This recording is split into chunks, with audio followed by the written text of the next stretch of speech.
This is a short one and a classic example of why they fight the fights. Primo Ramos is seen to be a mere tune-up for Frankie the Surgeon Randall, who has now ascended to the #1 ranking in the lightweight division. Randall trained at an undisclosed location for this bout, as his trainer Dick King didn't want any hometown distractions in Randall's native Morristown, Tennessee.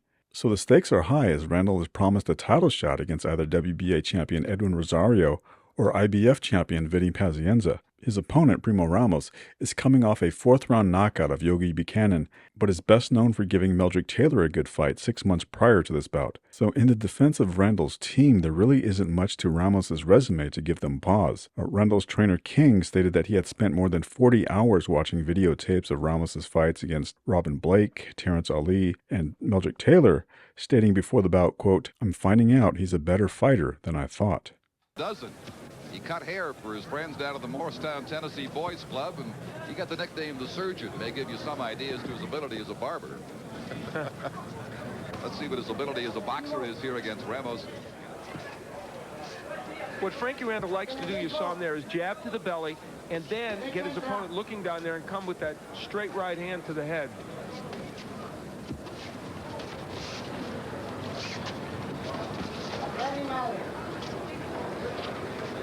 Randall's loss to Rosario was by 1/2 a point. Very unusual scoring, but just one judge in the British system, and he made it that close.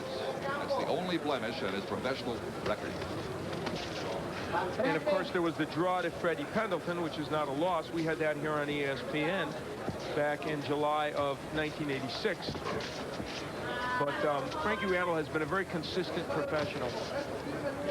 You see he is giving some movement to Ramos, who calls himself the Durango Kid, born in Durango, Mexico.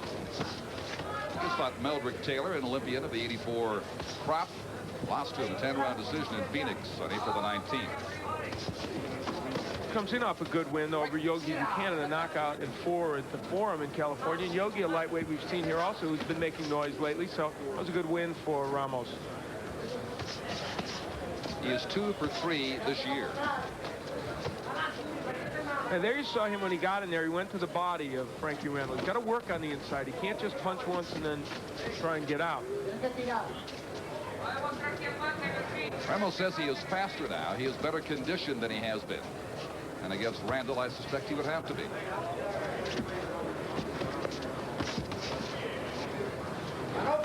Less than 30 seconds to go in the first round as Ramos goes to the body with the right hand there. But the jab has been very effective for Randall so far in the early going.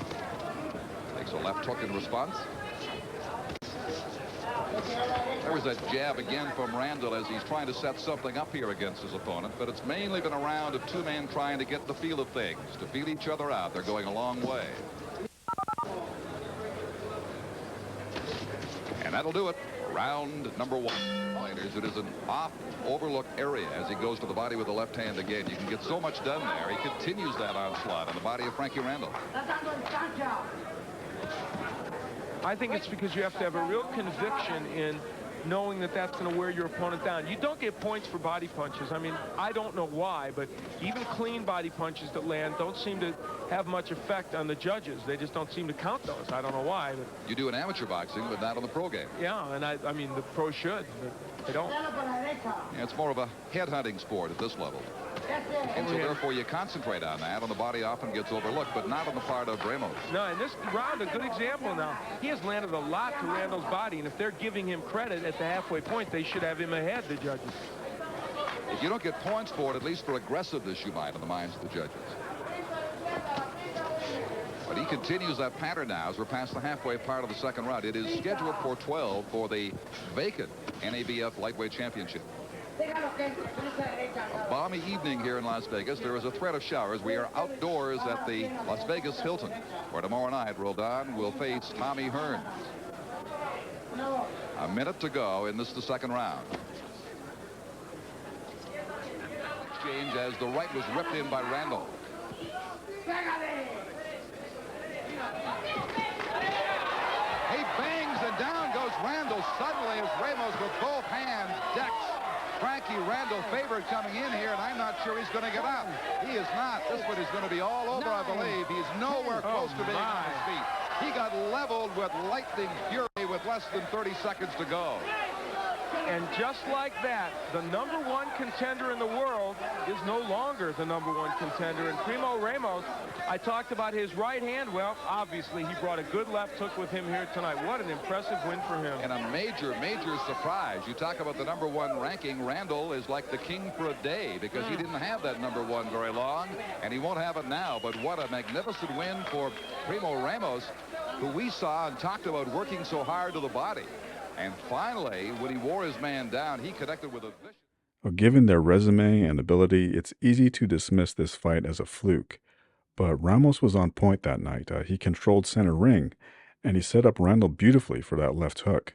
Ramos remained a dangerous opponent for the next 3 years, but was for the most part avoided, and his career went downhill after losing to Meldrick Taylor in a rematch. Meanwhile, this loss was a huge setback for Randall. He was forced to fight nondescript opposition for the next 7 years, until getting a big break when he was brought in as an opponent for Julio Cesar Chavez, handing the Mexican legend his first loss over 12 rounds. A career-defining moment that Frankie Randall is most remembered for. A victory that once again highlighted the unpredictability of the fight game.